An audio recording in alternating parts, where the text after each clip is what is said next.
It doesn't look like it, but spring is on its way. And if you look closely enough, you can see evidence of it. And that is what I'm going to teach you today. We are going to focus on looking at the phenology of plants.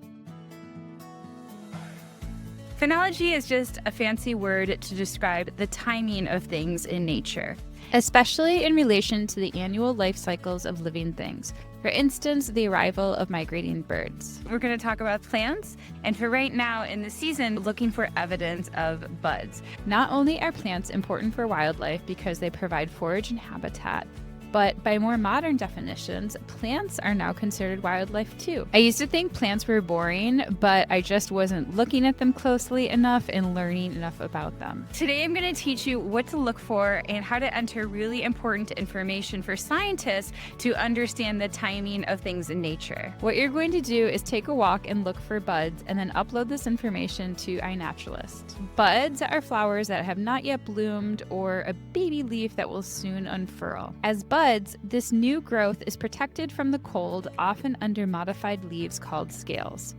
They wait for cues to emerge, like light and temperature. Phenology data is really important for scientists to collect, especially now because climate change is occurring. So we want to better understand how plants are responding to temperature changes. Buds can be found at the end of branches. These are called terminal buds. This area is responsible for tree height and length. They are also found on the sides of a twig, called axillary or lateral buds.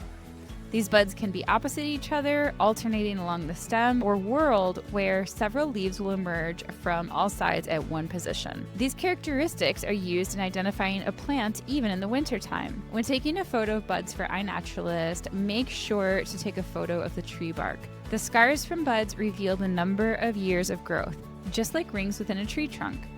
Each year, scars are left at the terminal bud as the twig moves into its new growth.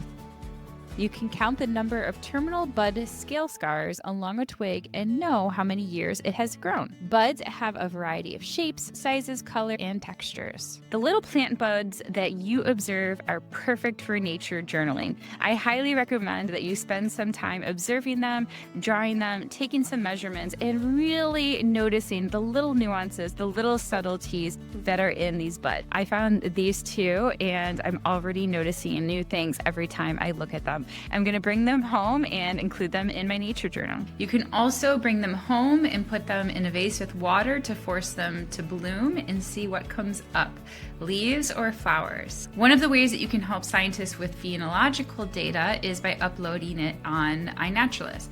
So here is my observation. And then what you can do is enter the information about the phenology of the plants, the flowers and fruits, or the presence of leaves here. For this one, I'm not sure if it's a flower bud, and actually that looks like a leaf, so I'm going to put no flowers or fruits. It does look like these are leaves from what I can tell, but they're not breaking yet, so I'm going to say no live leaves. Throughout the season, this is going to change as you come across different plants of different stages, so you can take photos of them and upload them to iNaturalist. Phenology is something that iNaturalist is prioritizing and they care about. This is a presentation I went to in January. I'll put the link in the description. In addition to annotating your own data, you can help iNaturalist by annotating the data of existing observations.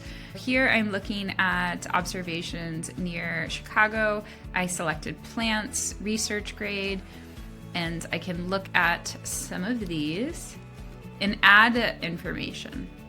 Oh, cool. Eastern skunk cabbage is coming out. So you can add some annotations here. It looks like we can see the different parts of the tree well. I am going to say no flowers, no fruits, no live leaves. In future videos, we are going to continue on taking phenological data for plants. Things like flowers, fruits. Those are all important data that scientists need to understand. This video is part of my Wildlife Biology for Kids Club program.